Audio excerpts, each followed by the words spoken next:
والله تنازعنا وبني عبد مناف الشرف أعطوا فأعطينا وأطعموا فأطعمنا وحملوا فحملنا حتى إذا تساوينا وكنا كفرسي رهان قالوا منا نبي يأتيه الوحي من السماء. ما جاء بك الساعة متوشحا بسيفك؟ ألا تنتهي حتى ينزل الله بك قارعة؟ ويلي من يا محمد.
Bismillahirrahmanirrahim. Assalamualaikum warahmatullahi wabarakatuh. Pada kesempatan kali ini saya akan menyampaikan sejarah mengenai dinasti Iqsidiyah. Dinasti Iqsidiyah ini merupakan ujung tombak dari keilmuan Islam yang berada di Mesir. Tujuan saya menyampaikan sejarah ini adalah untuk menambah wawasan kita semua agar kita dapat mengetahui hal-hal yang berkaitan mengenai dinasti-dinasti yang telah lalu. Nah, bagaimana kisahnya? Marilah kita simak penjelasan berikut ini. Dinasti Iqsidiyah didirikan oleh Muhammad bin Tughi yang diberi gelar Al-Iqsid, yaitu pangeran, yang terjadi pada tahun 935 Masehi. Muhammad bin Tughi ditunjuk untuk memerintah wilayah Mesir ketika Abbasiyah dipimpin oleh Ar-Rodi. Jabatan gubernur Mesir itu diberikan atas jasanya mempertahankan dan memulihkan daerah lembah Sungai Nil dari serangan orang-orang Fatimiyah dari Afrika Utara. Dinasti Iqsidiyah memiliki peranan yang sangat besar dalam memperkuat dan membangun wilayah Mesir. Saat itu, Mesir menjadi salah satu pemerintahan dengan kedudukan yang sangat kuat karena ditopang oleh kekuatan militer. Di mana ketika itu dinasti Iqsidiyah mempunyai militer yang tangguh dan cakap dalam berperang. Kurang lebih ada 40.000 prajurit terlibat di kubu militer mereka dan 800 pengawal pribadi keluarga kerajaan. Pada masa pemerintahan dinasti Iqsidiyah, di Mesir terjadi peningkatan yang sangat pesat di bidang ilmu pengetahuan Islam. Masjid-masjid dan rumah-rumah para ulama menjadi pusat kegiatan diskusi keagamaan ketika itu. Kegiatan diskusi itu sangat berperan meningkatkan kualitas pengetahuan masyarakat Mesir, terutama untuk bidang keilmuan Islam. Salah satu pusat kegiatan diskusi paling terkenal di Mesir saat itu adalah Souk al-Warokir. Setelah 2 tahun membangun wilayah Mesir, dinasti Iqsidiyah mulai melakukan ekspansi besar-besaran ke wilayah Syria dan Palestina. Tahun berikutnya, dinasti Iqsidiyah berhasil menaklukkan wilayah Mekah dan Madinah. Bahkan menurut beberapa ahli, pemimpin keempat dinasti Iqsidiyah yaitu Kafur memiliki kekuasaan yang tidak terbatas di berbagai negeri di Timur Tengah.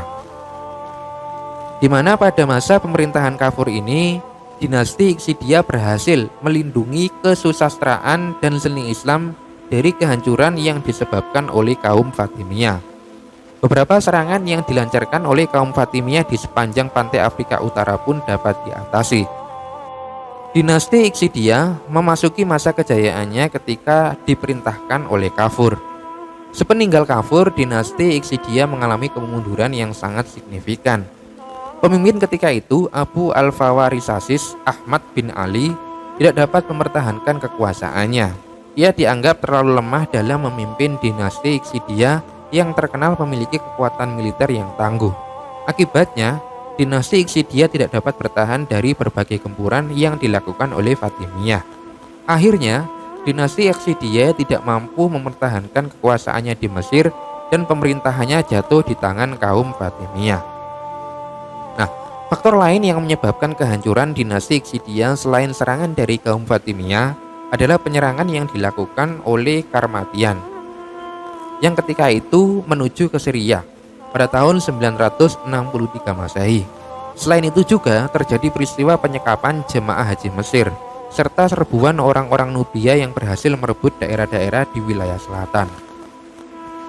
Nah, pada masa dinasti Iksidia juga mengalami kemajuan dan juga mengalami kemunduran. Kemajuan yang pertama yang terjadi pada masa dinasti Iksidia yang pertama adalah kemajuan di bidang pengembangan wilayah. Sebagaimana penguasa sebelumnya, untuk menjaga stabilitas keamanan di Mesir, penguasa Iksidia berusaha menguasai wilayah Suriah secara keseluruhan, utamanya daerah Subur sebagai benteng dari serangan Bizantium.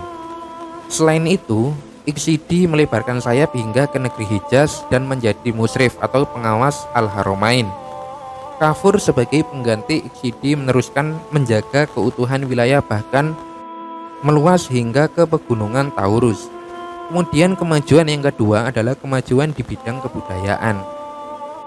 Kemajuan di bidang ini tidaklah jauh berbeda dengan kemajuan yang dicapai oleh dinasti sebelumnya. Di antara hasil budayanya adalah dibangunnya sebuah istana di Pulau Raudah, yaitu Istana Al-Mukhtar, di mana istana ini dikelilingi oleh tanaman yang dinamakan tanaman Al-Kafuri. Di samping itu pula, para penguasa Bani Iksidi juga mencetak mata uang yang bergambar penguasa-penguasa Iksidi, di samping nama Khalifah Baghdad. Kemudian kemajuan yang ketiga adalah kemajuan dalam bidang sosial dan politik. Hal ini didasari oleh keinginan rakyat Mesir untuk merasakan keamanan. Maka sebagai politikus ulung, Iksidi menerima tawaran damai dari penguasa Bizantium dan Al-Hamdaniyah. Ia memandang bahwa untuk menciptakan negara yang aman dan sejahtera harus menjamin negara dari ancaman luar. Sedangkan Bizantium dan Al-Hamdaniyah dapat menjadi ancaman bagi stabilitas Iksidia. Kemudian kemajuan yang keempat adalah kemajuan dalam bidang keilmuan. Keadaan sosial internal Iksidia memungkinkan perkembangan ilmu. Apalagi Kafur sebagai penguasa yang senang terhadap sastra dan seni dan sangat mencintai ilmu. Para penyair berdatangan ke Mesir, diantaranya adalah penyair kondang Abu At-Thayyib Al-Mutanabbi. Pada masa Kafur ini pula muncul sejarawan terkenal seperti Al-Haddad dan Al-Hasan bin Jaulak. Nah, kemudian yang selanjutnya adalah kemunduran yang terjadi pada masa dinasti Iksidia. Sejak 966, Kafur berkuasa secara resmi dan menjadi amir keempat dinasti Iksidia yang sebelumnya dijabat secara de interim selama 22 tahun.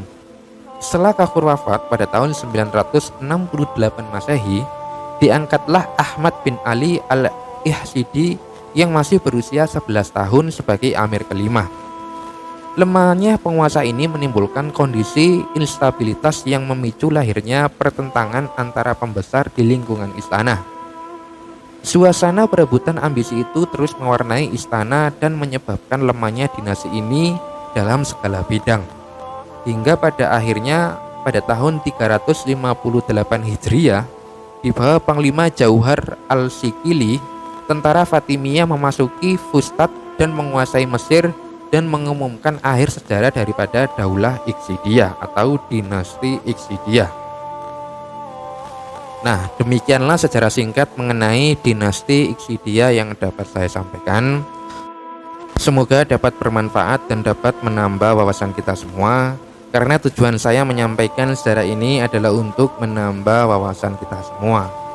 Akhirul kalam, wallahu a'lam bishawab, billahi taufik wal hidayah, wassalamualaikum warahmatullahi wabarakatuh.